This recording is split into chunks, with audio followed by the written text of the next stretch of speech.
ஆன்மீக நண்பர்கள் அனைவருக்கும் அன்பு கலந்த வணக்கங்கள். இன்றைக்கு நாங்கள் ஆன்மீகம் சம்பந்தமான பதிவில் ஐயர் மலை ரத்னகிரீஸ்வரர் சிரம் தந்த வைராக்கிய பெருமாள் அதனுடைய அதிசய வரலாறு தான் நாம் இன்றைக்கு பார்க்க போகிறோம்.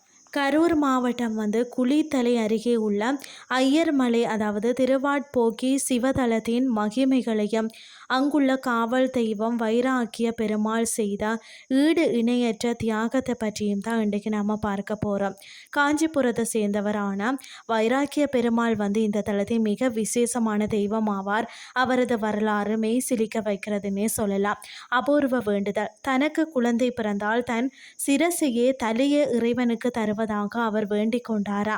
அதாவது வேண்டுதல் நிறைவேறி குழந்தை பிறந்தவுடன் வைராக்கிய பெருமாள் தன் வைராக்கியம் குறையாமல் தனது சிரசை அறுத்து சுவாமிக்கு காணிக்கையாக கொடுத்தாராம்.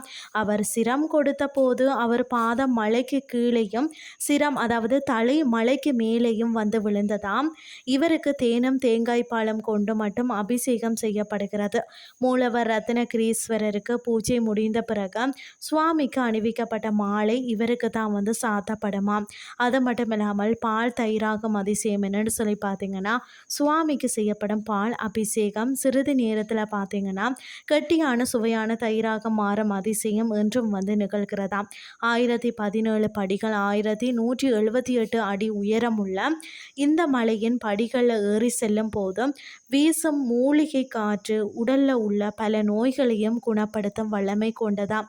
அது மட்டும் இல்லாமல் சித்திரை மாதத்தில் நவதுவாரங்கள் வழியாக சூரிய கதிர்கள் நேரடியாக லிங்கத்தின் மீது விழுந்து பூஜிப்பது கண்கொள்ளா காட்சியாகும். பக்தியின் வடிவமான வைராக்கிய பெருமாளையும் கருணையின் உருவான ரத்னகிரீஸ்வரரையும் தரிசித்து வாழ்க்கையில் சகல வளங்களையும் பெறுவோம் என்று சொல்லி கூறிக்கொண்டு இன்றைய ஆன்மீகம் சார்ந்த பதிவை நிறைவு செய்து கொள்கிறேன்.